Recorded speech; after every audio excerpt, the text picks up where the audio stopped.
आज की video EPS pensioner और उसके परिवार के लिए बहुत ही महत्वपूर्ण है, क्योंकि जिस मुद्दे पर हम बात करने वाले हैं वह सीधा ईपीएस के 78 लाख पेंशनर्स और उसके परिवार से जुड़ा हुआ है, जिन्होंने अपनी पूरी जिंदगी काम करते हुए गुजार दी है। हर महीने पीएफ जमा होता रहा, ईपीएस में योगदान जाता रहा, लेकिन रिटायरमेंट के बाद मिलने वाली पेंशन इतनी कम है कि घर का खर्च, दवाई और इलाज भी मुश्किल है।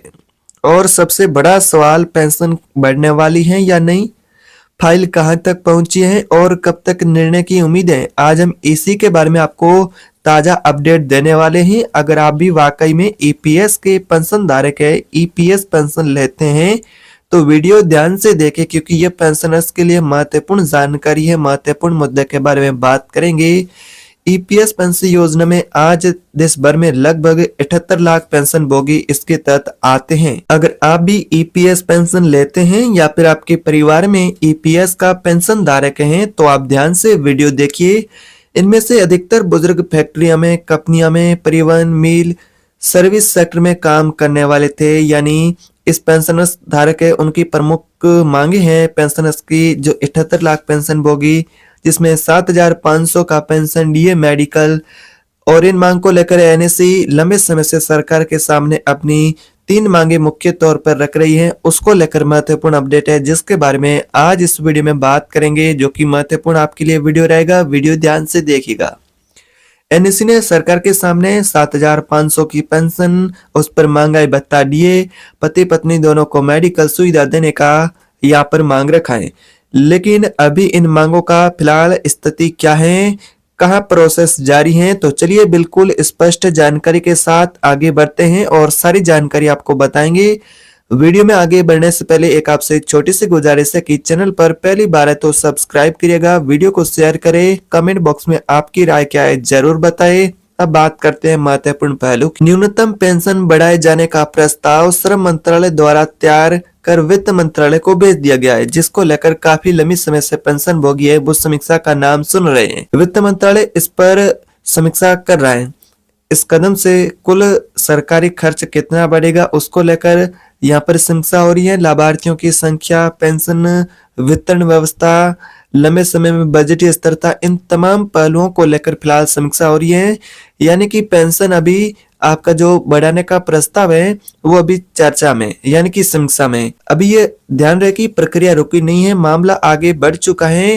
फिलहाल अभी इसको लेकर यानी कि कहे तो आधिकारिक और फाइनल डिसीजन आना बाकी है। फिलहाल पेंशन भोगी प्रतीक्षा कर रहे हैं, चरण प्रतीक्षा में है। वही दूसरी मांग है पेंशनर्स की, जिसमें डीए और यहाँ पर मेडिकल की ये 2 मांगे भी प्रमुख हैं, जिसमें पेंशन भोगी और उसके जीवन साथी को मिनिमम पेंशन के साथ में मेडिकल की सुविधा दी जाए। यहाँ पर पति पत्नी दोनों के लिए मेडिकल सपोर्ट की भी मांग की जा रही है। एनएससी ने सुझाव दिया है कि पेंशनर्स को सीजीएचएस या फिर ईएसआईसी जैसी जो सरकारी स्वास्थ्य सुविधाओं से जोड़ा जा सकता है। फिलहाल अभी इसको लेकर विचार किया जा रहा है। सरकार इस मॉडल की व्यवहारिकता पर विचार कर रही है, क्योंकि इस उम्र में जैसा कि पेंशन भोग की आयु जब रिटायरमेंट की होती है, तो पेंशन के साथ में उनको स्वास्थ्य की भी ज्यादा जरूरत होती है। जैसे जैसे आयु बढ़ती है तो वैसे उनकी मेडिकल जरूरत भी बढ़ती है। यानी कि इस उम्र में सबसे बड़ा खर्च दवाई और इलाज का ही होता है।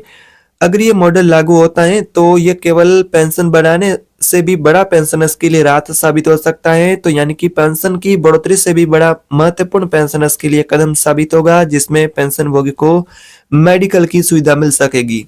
अब सवाल आखिर कहां रुकी है पेंशन की फाइल, यानी कि पेंशन का प्रस्ताव और पेंशन की मांग। तो फिलहाल बात करें तो कुल मिलाकर के पेंशन के चरण कुछ इस प्रकार से हैं कि श्रम मंत्रालय ने पेंशन के प्रस्ताव को तैयार कर लिया और तैयार करने के बाद वित्त मंत्रालय को भेजा और वित्त मंत्रालय उसकी समीक्षा करता है। फिर इस प्रस्ताव को अंतिम निर्णय के लिए कैबिनेट भेजा जाता, फिर अधिसूचना होने पर इसे लागू किया जाता है। लेकिन अभी ये पेंशन का प्रस्ताव समीक्षा में, तो आप सभी को धैर्य बनाए रखना होगा कि पेंशन का प्रस्ताव अभी समीक्षा में, इसमें कुछ समय लग सकता है। यानी कि आपका ये भी सवाल होगा क्यों समय लग रहा है इसमें इतना। तो लाभार्थियों की संख्या बेहद महत्वपूर्ण और यहाँ पर 78 लाख पेंशन भोगी आते हैं। तो इसमें वित्तीय प्रभाव दीर्घकालिक क्या होता है, एक बार लागू होने के बाद इसे वापस नहीं लिया जा सकता है। तो इसलिए इसको लेकर सावधानी पूर्वक समीक्षा और चर्चा फिलहाल जारी है पेंशन को लेकर। कुछ इस प्रकार की अपडेट रहेगी। ये पेंशन आपकी बढ़ोतरी को लेकर अपडेट है। फिलहाल हम ये भी समझते हैं कि कई बुजुर्ग आज भी पेंशन में अपनी कठिनाइयां झेल रहे हैं, जैसा कि जीवन के अंतिम अवस्था में समान सुरक्षा और मेडिकल की सबसे महत्वपूर्ण आवश्यकताएं होती हैं। एनएससी पेंशनर्स लंबे समय से शांतिपूर्वक आंदोलन और संवाद के माध्यम से सरकारी तंत्र को इन मुद्दों पर जागरूक करने को लेकर उनका प्रयास भी जारी है और पेंशनर्स की मांगे भी जारी हैं। यानी कि पेंशन भोगी यही मांग कर है कि उनकी मिनिमम पेंशन में बढ़ोतरी हो, उनको वर्तमान में डीए और मेडिकल का भी लाभ मिले। ये मांगे पेंशनर्स की हैं और ये सिर्फ पेंशन का मांग नहीं है, बल्कि समान और यहाँ पर सुरक्षा का मुद्दा है, सामाजिक सुरक्षा का मुद्दा है। अब बात करते हैं कि पेंशन धारकों के लिए आने वाले कुछ महीने इससे महत्वपूर्ण हो सकते हैं। जैसा कि बजट पेंशन भोगियों के लिए महत्वपूर्ण होगा, जो कि 2026 का, जिसमें पेंशन भोगियों की संभावना है। यहाँ पर 2025 का साल का है, तो भी पेंशन भोगियों के लिए कुछ खास नहीं रहा है, कुछ खास भी रहा है, कुछ बदलाव भी हुए, लेकिन सबसे महत्वपूर्ण पेंशनर्स की मांग थी मिनिमम पेंशन बढ़ोतरी, जिसको लेकर उन्हें निराशा हाथ लगी है। और यहाँ पर बात करते हैं, ये पेंशन को लेकर अपडेट फिलहाल रहेगी। जैसा कि किसी भी स्तर पर आधिकारिक निर्णय नहीं आता है, तब तक आपको यहाँ पर जो सही और वास्तविक जो खबरें होती है उस पर ही आपको भरोसा करना है।